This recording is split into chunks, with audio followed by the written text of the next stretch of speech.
The champagne flutes were still half full when he stood, smiling like a politician.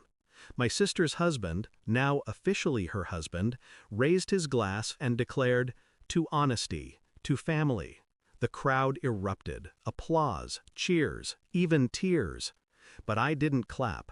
Something in his voice was too polished, too rehearsed. I've spent my life studying silences more than speeches, and the silence between his words was wrong. Later, when the dancing started and laughter filled the air, I stepped outside for a breath. That's when she appeared, a woman I didn't know. Dark eyes, trembling fingers. She slipped an envelope into my hand like contraband. "You must know the truth," she whispered, nodding toward the groom. And then she disappeared back into the night, swallowed by music and light. I opened it. A birth certificate. His name. A child, 2 years old, born when he was already with my sister. The glass I held nearly slipped from my hand, but I forced myself to stay still, smiling, breathing, pretending. On the surface, I looked calm. Inside, the floor had already cracked beneath me. I wanted to deny it, wanted to believe it was forged, misplaced, some cruel trick from a jealous ex. But the dates were precise, too precise. I remembered my sister calling me late one night, months before their engagement. She told me he'd vanished for a week on business. She laughed it off. She trusted him. I filed it away back then as nothing. Tonight, that memory slid back like a blade across my throat. The truth sat heavy in my pocket. I could feel the envelope through the fabric, burning my skin. I walked back into the ballroom. She was radiant, my sister, dancing under the chandeliers, veil brushing across her cheeks.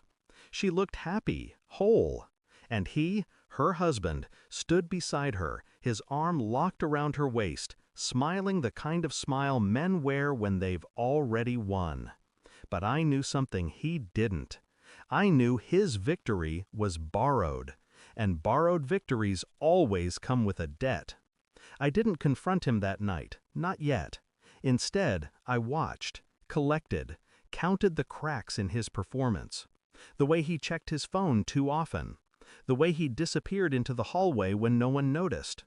The nervous flick of his fingers against the rim of his glass when people asked about their future.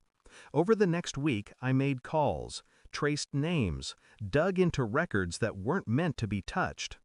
The child was real, a boy, his son, hidden, quiet, erased from the narrative he'd sold to my sister.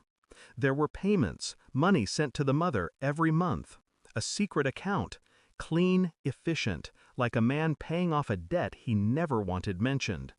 Each discovery was another nail in the coffin he didn't know I was building for him. And all the while, I smiled at my sister when she called me. I asked about the honeymoon. I congratulated her again. I said nothing. But inside, I was already standing at the edge of the battlefield, sharpening my silence into a weapon. The file was thick by the time I was done. Dates, transactions, photographs, proof. I sat across from him 2 weeks later at a family dinner. My sister excused herself to the kitchen. He poured wine into my glass, pretending to be generous. I slid the folder across the table. His hand froze. "Open it," I said. His face changed in slow motion. The confident mask slipped piece by piece until what remained was something closer to fear. Pages turned, his throat tightened. He whispered a curse under his breath, low enough that only I could hear. I didn't raise my voice. I didn't need to. "I know everything," I said. And then I leaned back, silent, while he drowned in the weight of paper. At my sister's next gathering, I waited until the music slowed. I stepped to the DJ booth and took the microphone. "I'd like to make one more toast," I said. The crowd turned. My sister smiled at me, expecting warmth. He looked at me, expecting nothing. I held up the folder. "This," I said, "is the truth about the man my sister just married." I didn't shout, I didn't accuse, I simply began reading the dates, the payments, the birth certificate.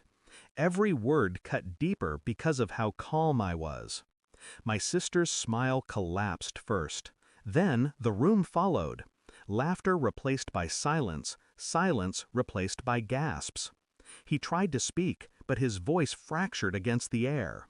I handed the folder to her, not him. "Family deserves honesty," I said. "You toasted to it. Let's see how much it means to you now." The chaos unfolded around me. Tears, shouts, a broken man clawing at excuses that no longer mattered. But I didn't stay for the ending. I walked outside, into the cold night, leaving the music and misery behind. I didn't look back. Some truths are gifts. Others are weapons. Tonight, I had given both. And as I lit my cigarette, watching the smoke curl into the dark sky, I felt no pity, no sorrow, only clarity. He wanted a family built on lies. I made sure he choked on the truth instead. The difference between him and me was simple. I never needed to lie to win. Thanks for watching. Don't forget to like, share, and comment. Subscribe now to Cheating Stories Insight World for more amazing stories.